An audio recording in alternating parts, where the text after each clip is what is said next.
سلام آقا پسرای گلم، انشالله که حالتون خوب باشه. خب بچه یه بحث جدید میخواستم یادتون بدم.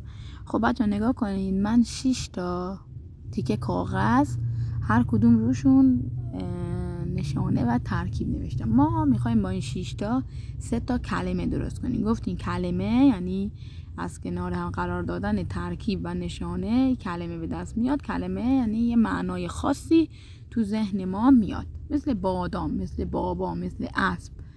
وقتی شنیدیم یه تصویر تو ذهن ما میاد، میگن کلمه. حالا من آ اول رو میارم، یکیشم ا اول. چرا؟ چون اینا آ اوله، اونم ا اول، یعنی این اول کلمه میاد. تشخیص میدم که یکیشون صدای اولش آه، یکیش صدای اولش ا. خب حالا من اگه اینو بیارم، آدام نداریم، کلمه آدام ما نداریم. خب آسب اینم نداریم، درسته؟ آبا هم نداریم. آمد ولی داریم.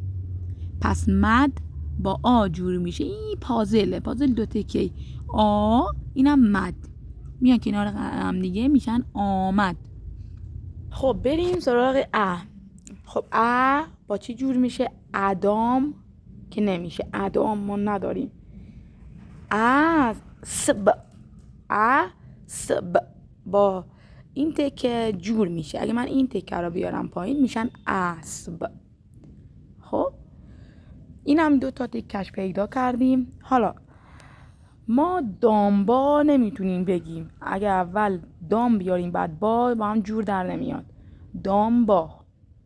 ولی اگر با رو اول بیارم میتونم بنویسم با بعد دام، میشن چی؟ با دام.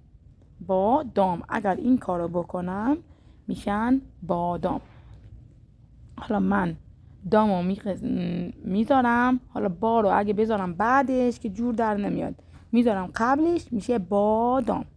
خب اینا پازل 2 تکه‌ای هست که ما باید با فکرمون و چیزی که خوندیم این دوتا رو بسازیم. حالا آمد، اسب، بادام، به راحتی 3 تا کلمه الان درست کردیم.